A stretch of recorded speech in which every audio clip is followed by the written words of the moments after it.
hadir, Hafsah hadir, Siti hadir. Oke.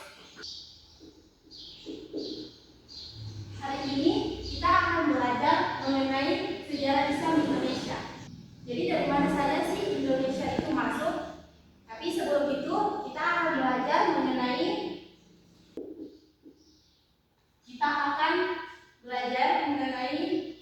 kondisi masyarakat Islam kondisi masyarakat Indonesia sebelum Islam. Jadi kondisi masyarakat Indonesia sebelum Islam dapat kita lihat dari beberapa aspek, yaitu ada perekonomian, sosial budaya, agama, kepercayaan, sosial dan politik, serta berbagai suku bangsa. Yang pertama ada kondisi sosial budaya. Jadi dari yang kita tahu kan, Indonesia itu memiliki suku bangsa yang beragam-ragam. Kira-kira itu ada 1.340 suku bangsa, yang masing-masing daerahnya mempunyai corak seni budaya dan bahasa yang beragam. Lalu yang kedua ada kondisi agama atau kepercayaan.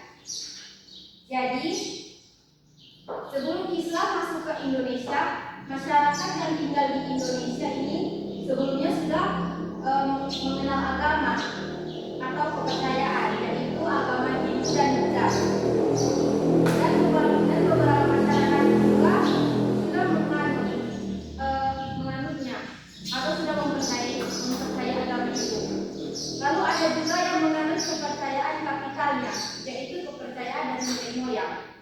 Lalu yang ketiga ada kondisi ekonomi.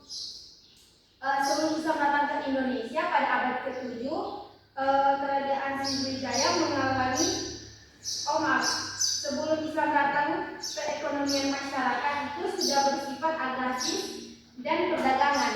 Penduduk pedalaman umumnya itu petani, sedangkan masyarakat pesisir itu aktif berdagang dengan bangsa seperti India, Tiongkok, dan Arab. Lalu ekonomi saat itu masih dipengaruhi sistem kepercayaan Hindu dan Buddha, yaitu sistem kasta atau berdasarkan kehidupan sosial. Lalu yang keempat ada kondisi politik. Nah, sebelum Islam datang ke Indonesia sekitar abad ke-7, kerajaan Sriwijaya mengalami masa kejayaan. Sriwijaya ini adalah kerajaan maritim, artinya kekuatannya itu terletak pada laut dan perdagangan. Letaknya yang strategis ini membuat kerajaan ini menjadi perdagangan internasional. Tempat kapal-kapal dan pesiar Arab dan Tiongkok ini sering singgah. Namun mulai abad ke-13, Sriwijaya mulai mundur. Salah satu penyebabnya adalah kekayaan alam yang menurun dan tidak bisa bersaing dengan Pulau Jawa. Untuk mengatasi hal itu, Sriwijaya ini memasang pajak yang mahal atau bea cukai untuk kapal yang berlabuh. Tapi pijakan ini tidak membawakan keuntungan, malah banyak kapal-kapal asing ini memilih tidak singgah di Sriwijaya. Kemunduran Sriwijaya ini makin parah setelah diserang oleh kerajaan Singasari dari Jawa melalui ekspedisi ke Melayu. Setelah Singasari, muncul kerajaan Majapahit yang menjadi lebih kuat dan luas wilayah kekuasaannya.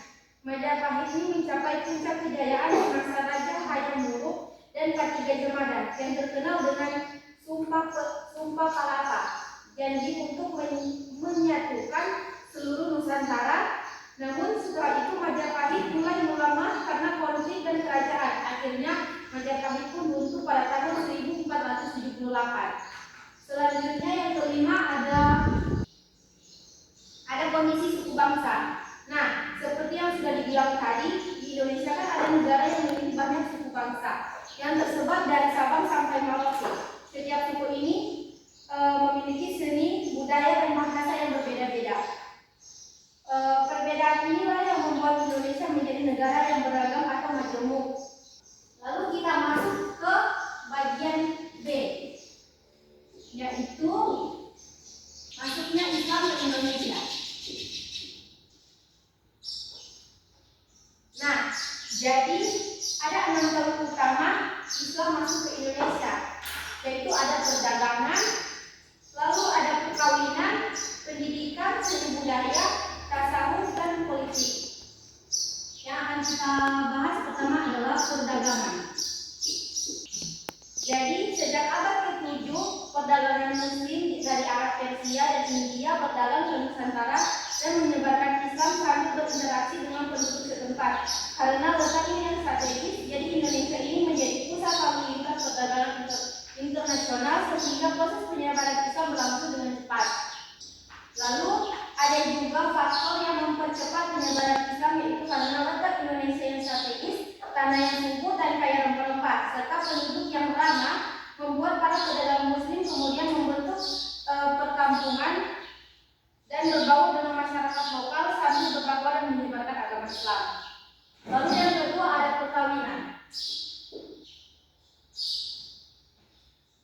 Penyebaran Islam di Indonesia ini terjadi dengan jalur perkawinan juga, terutama adalah pedagang Muslim dengan putri bangsawan. Jadi para pedagang ini memiliki status sosial dan ekonomi yang tinggi, sehingga menarik perhatian kalangan bangsawan. Biasanya sebelum menikah itu sang putri diminta untuk masuk Islam terlebih dahulu. Maka perkawinan ini mempercepat penyebaran Islam karena bangsawan dan raja memiliki pengaruh besar, sehingga rakyat ikut mengikuti agama mereka. Contohnya seperti Maulana Isa, beliau ini menikah dengan putri Prabu Belambangan dan melahirkan Sunan Giri, serta Syarif Abdullah menikah dengan putri Prabu Siliwangi dan melahirkan Sunan Gunung Jati. Selanjutnya yang ketiga yaitu pendidikan. Jadi Islam juga disebar melalui jalur pendidikan, yaitu lewat halaqah atau pengajian kelompok-kelompok kecil, kemudian berkembang menjadi pondok pesantren. Jadi di mana santri tinggal dan belajar langsung kepada kiai atau ulama yang di asrama. Lalu beberapa tokoh penyebar Islam seperti Sunan Ampel, Sunan Giri, dan Sunan Bonang yang mendirikan pesantren itu sebagai pusat pendidikan agama. Setelah belajar, para santri pun kembali ke daerah asalnya untuk mengajarkan Islam sehingga memperluas penyebaran Islam. Baru yang keempat ada seni budaya. Yang keempat ada seni budaya. Islam ini disebarkan juga melalui seni budaya, salah satunya lewat pertunjukan wayang. Tokoh penyebar Islam yang terkenal dalam bidang ini adalah Sunan Kalijaga. Ia itu sering mengajarkan pertunjukan wayang tanpa meminta bayaran, melainkan dengan mengajak penonton untuk mengucapkan 2 kalimat syahadat sebagai bentuk masuk Islam. Lalu selanjutnya ada tasawuf. Seperti yang tadi tahu, tasawuf ini adalah ajaran yang mendekatkan diri kepada Allah secara batin dan penuh kesadaran. Orang yang mempelajari dan mengajarkannya disebut sufi. Para sufi ini menyebarkan Islam dengan cara yang lembut dan mudah diterima masyarakat.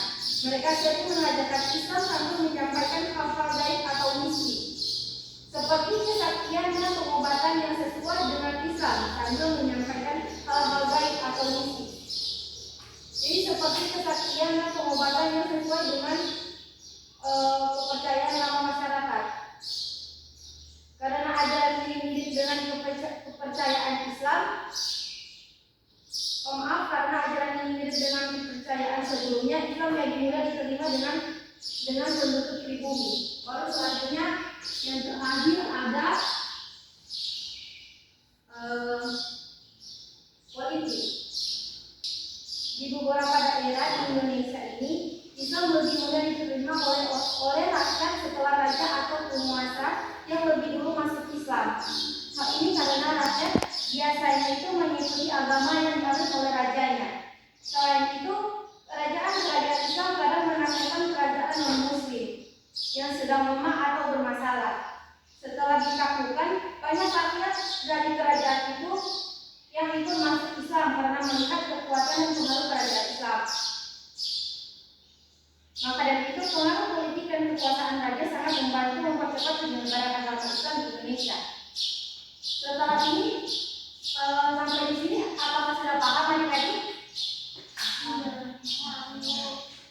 Oke, kita akan lanjut di bagian yang terakhir. Selanjutnya kita masuk ke pembahasan yang kecil, yaitu teori masuknya Islam ke Indonesia. Jadi yang akan kita bahas di sini teorinya itu ada 4, yaitu ada teori dari Mekah, teori dari Gujarat, teori dari Persia,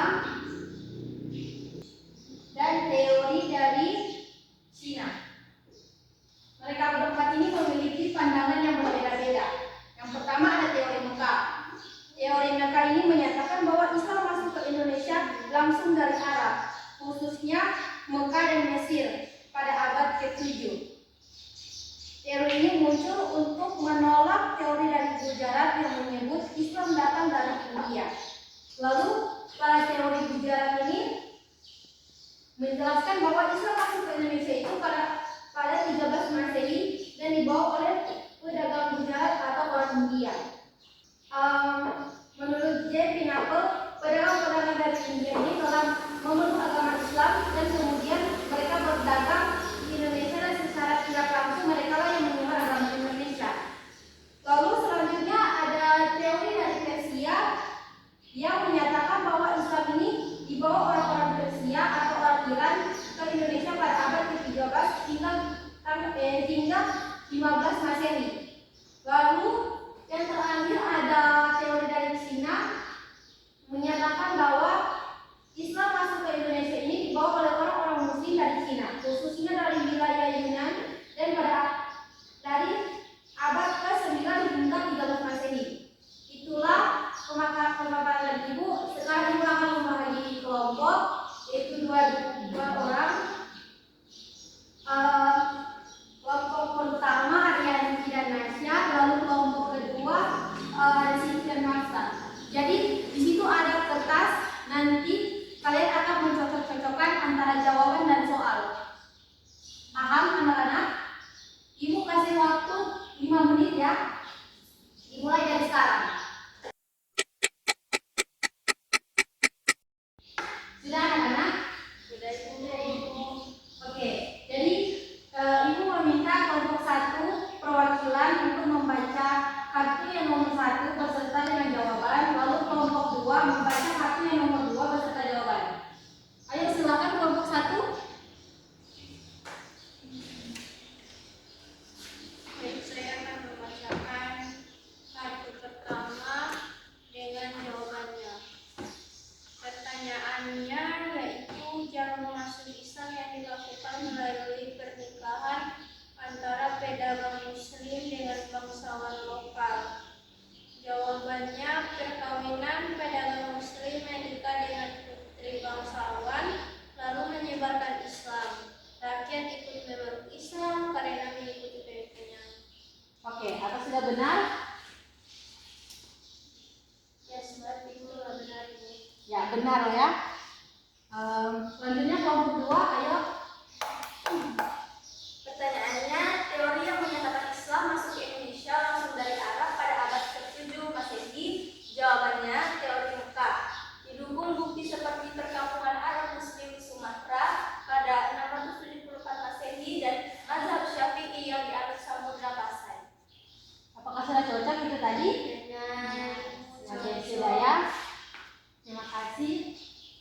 Baik, itulah untuk kali ini kita sudah belajar mengenai sejarah Islam di Indonesia.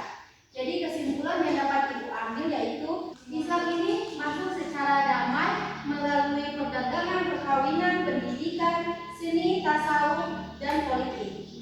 Dan juga terdapat 4 teori tentang asal masuknya Islam, yaitu dari Mekah, India, yaitu Gujarat, Persia, dan Cina. Untuk hari ini sudah jelas ya Ibu rasa? Jelas. Oke, terima kasih untuk adik-adik yang sudah mendengarkan.